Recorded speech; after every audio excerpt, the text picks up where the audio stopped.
Welcome to the D-Shift podcast, where we provide inspiration, motivation, and education to help you transition from the challenges of divorce to discover the freedom and ability to live life on your own terms. Are you ready? Let's get this shift started.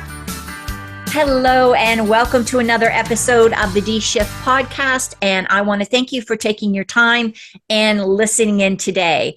And you are going to be happy you did if you are in made the decision to go through the divorce and are in it or on the other side of divorce, because I have an expert here today to talk to us. Successful growth-oriented women hire Risa Gaull to create healthy, fulfilling relationships that are a match for their biggest dreams. Whether they are in a relationship deciding whether to stay or go, or looking for a new love, Risa's approach to helping women make clear, empowered choices in alignment with what they truly want is comparable to none. Risa is an award-winning speaker and creator of the program, Freedom from Codependency, the Self-Love Solution. Risa, thank you so much for being here today. Hey, Marty, thanks so much for having me, everyone. And so how did you get into this line of work? Because this is, working with people's emotion and relationships, it can be kind of a messy place to hang out in. So how did you get here? Oh my gosh, Marty. Well, it's through my own life experience. Like, we all teach what we've been through, right? Or what we're still learning.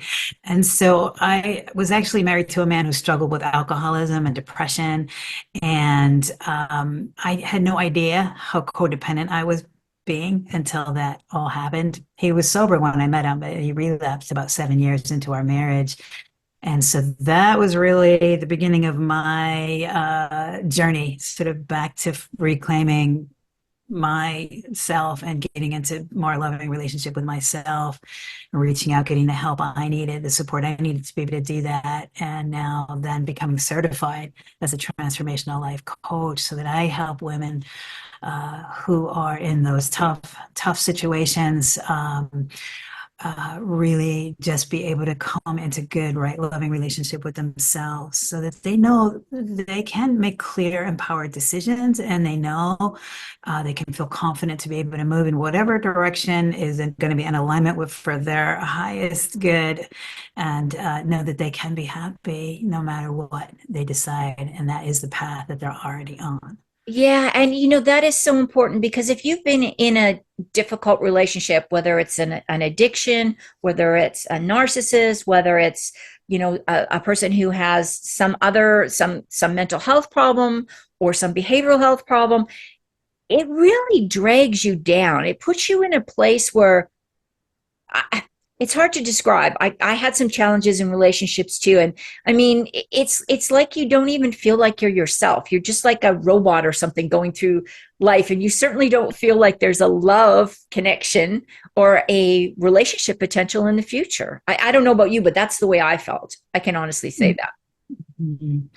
Yes, when you're in, maybe your situation is different. You're not in a relationship with someone who's struggling with substance abuse. But if you're not happy in your relationship, the first place we have to look is to ourselves. And am I okay with me? Am I happy with me? That was my big awakening through the experience I have. I think relationships, they're really opportunities for our own growth. I know people probably hate hearing that, but it's like, I always say relationship, it's like a mirror. And so I believe our outer world is really just a reflection of our inner world. Like, I married this man. I waited until I was 38 years old to get married, because I was aware that I don't want to be dependent on someone else for my self-esteem, for my sense of who I am. And because I've been really trying to figure that out my whole life. How do I like myself? How do I love myself? How do I, just have that sense of wholeness in who I am? Because we all have our stuff. We all, that's kind of rampant, like just that not good enough or whatever. We all have our limiting beliefs that we pick up about ourselves. So I spent decades like studying with all the kinds of different people and making progress and working on myself. So finally, I'm 38 years old. I want to have kids, and I'm like, okay, well, I guess I'm as ready as I'm going to be. And so I find this nice man. He sort of checks off all the boxes, but he wasn't really that emotionally available. And it was perfect because I wasn't really emotionally available to myself. You know, that definition of intimacy, like into me, see, Yeah. or into me, I see. Yeah. So I wasn't comfortable with me. And so it was safe. I'm with someone else who also wasn't really um, present, wasn't really emotionally available or being able to show up and be vulnerable, but I wasn't either. So it was safe. It was like, good match. So there's always, it's a growth opportunity. And, whatever your situation was or is, I think that's our opportunity. And if we don't sort of look at like, all right, that's what, I came to that place where it was like, okay, this is not even about him anymore. This is about me. Right. And where am I in all of this? And instead of like, I always encourage people like, let's flip that mindset. I know it's easy to sort of get into that sort of mindset where you feel hopeless or powerless or that kind of victim-y kind of mindset. Like, why is this happening to me? And so if we can just flip that, that's a really powerful first shift of mindset, right? Instead of why is this happening to me? Just flipping it to this is happening for me. What is my opportunity here for me to learn about myself right now?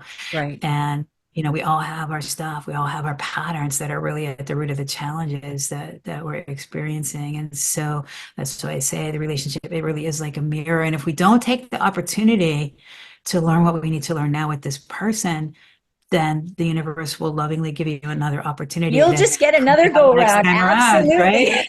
So we might as well do it now. Yeah, and it's funny because I have worked with women who've been through multiple divorces, and they have married the same person three times. They may have a different name, they may look different, but they are the identical person, personality wise, characteristic wise. So I really like that, and I also really like that message of you can't be the victim and the victor at the same time. So pick one. Which do you want to be? And I think it's really important that we're not saying you have to look you have to pretend it's a great relationship when it's not. That's not what you're saying. You're saying what is the lesson that you have learned after wading through the mud to get to the other side of the relationship. What did you learn about yourself and about your choices and things that you do? Yeah. Yeah. Right. Yeah. I learned that I am no longer willing to make my well-being dependent on another person, my emotional well-being and the choices they're making and how they're showing up. And I learned that, yeah, it's up to me to, it's my responsibility to fill my, for how I feel about myself. That's my job. Happiness, an inside job.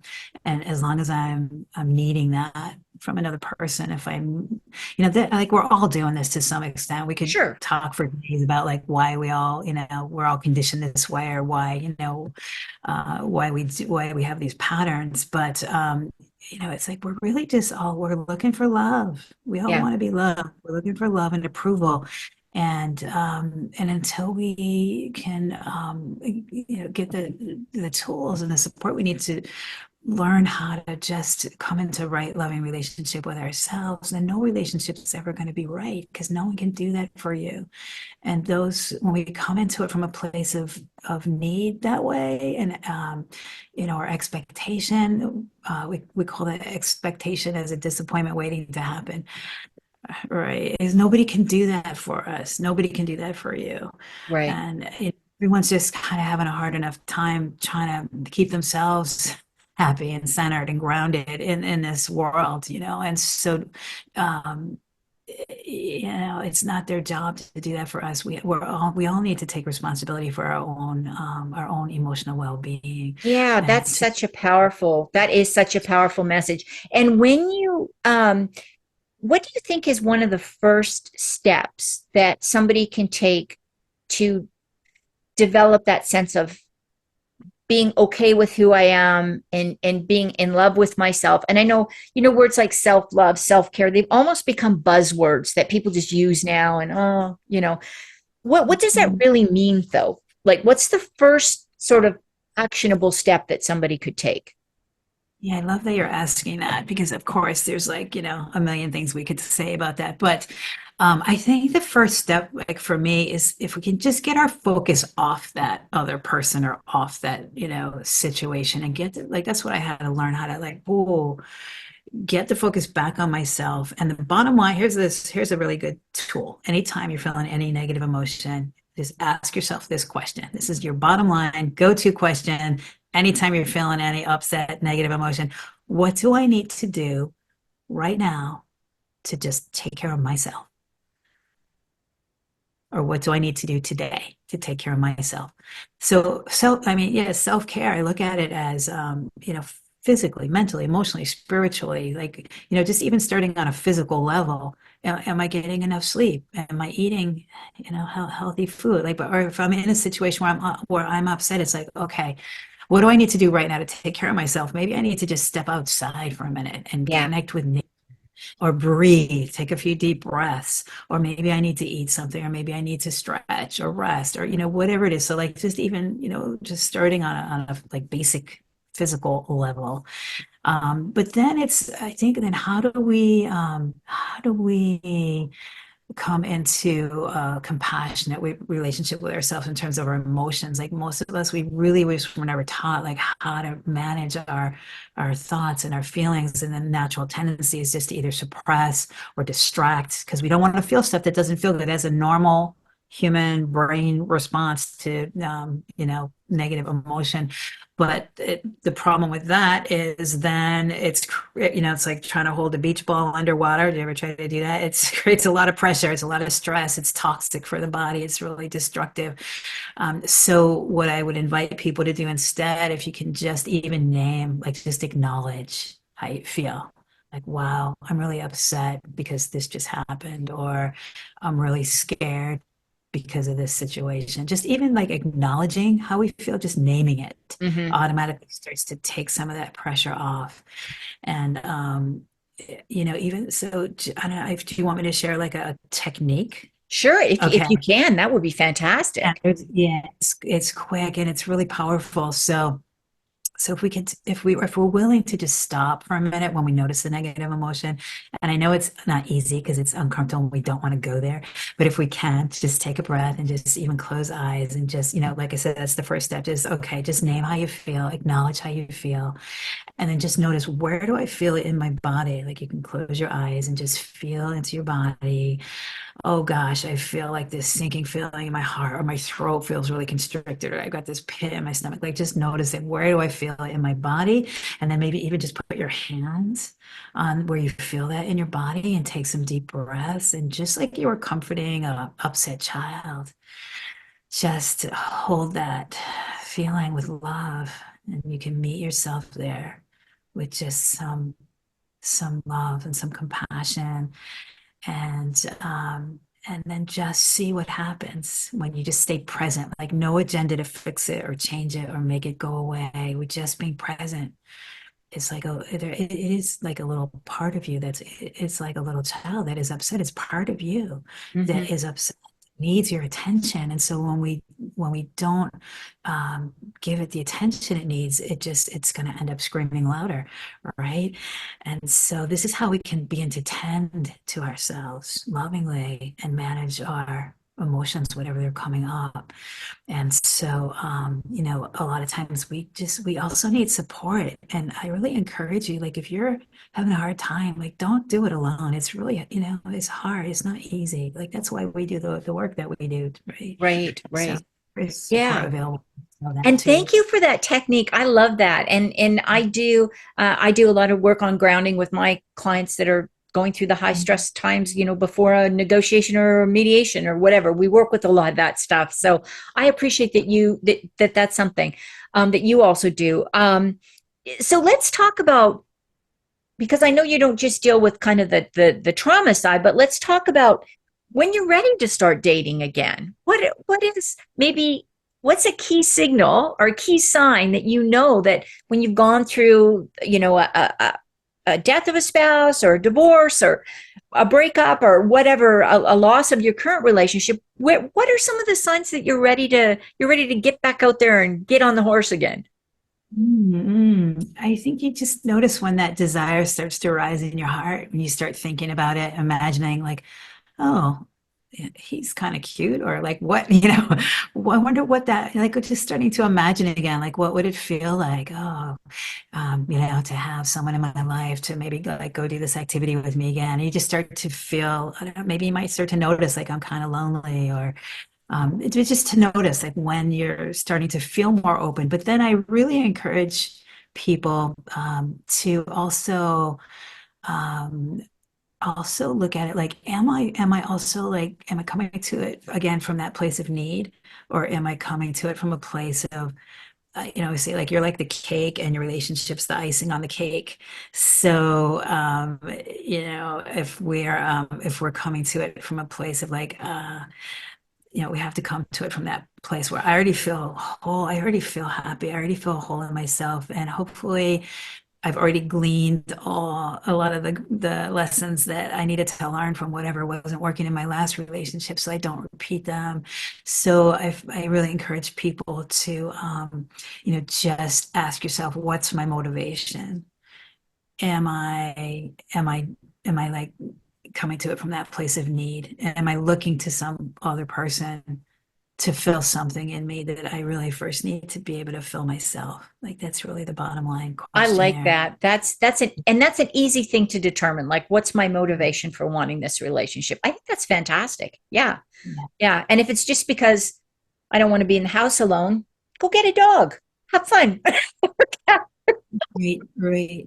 Then, yeah, so then the focus is on like, okay, what do I need to do to get to that place where I feel good with who I am Right. and Right. Yeah. fill Yeah. my life? It doesn't have Yeah. to be a romantic partner. So maybe I do want more social connections, or an animal, or Yeah. what I do I was need just to joking. I was do? being jokey. I wasn't being Yeah. serious, but not necessarily.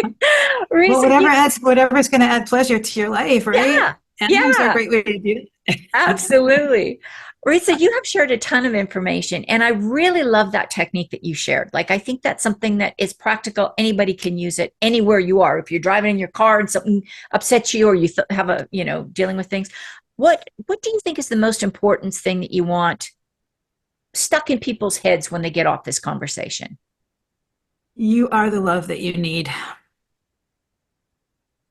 And so, yeah, I like uh, that. uh, Short, simple, easy to remember. You are you the are love the you love that you need. need. You have everything within you that you already need to be happy. And so I always say, like, your partner's not your source. So we need to cultivate that connection with whatever that means to us, so we can come to a place where we feel whole and resourced within ourselves, and Great. not, create a healthy interdependence with somebody, beautiful, sacred, healthy relationship between two whole people, Yeah. Yeah. And that's the ideal relationship, isn't it?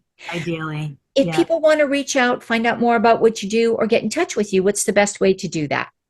Yeah, so I actually have a free gift, Marty. If anyone is struggling with that question of whether to stay or go, or maybe you've already made that decision, but you want to just see if there's any of those patterns that are maybe still running that you want to clean up, I have a free quiz, the Should I Stay or Should I Go free quiz, which I guess I'll send you the link and we'll pop that into the show notes so people can take that. And there's also a link to my calendar on there if people want to connect with me directly.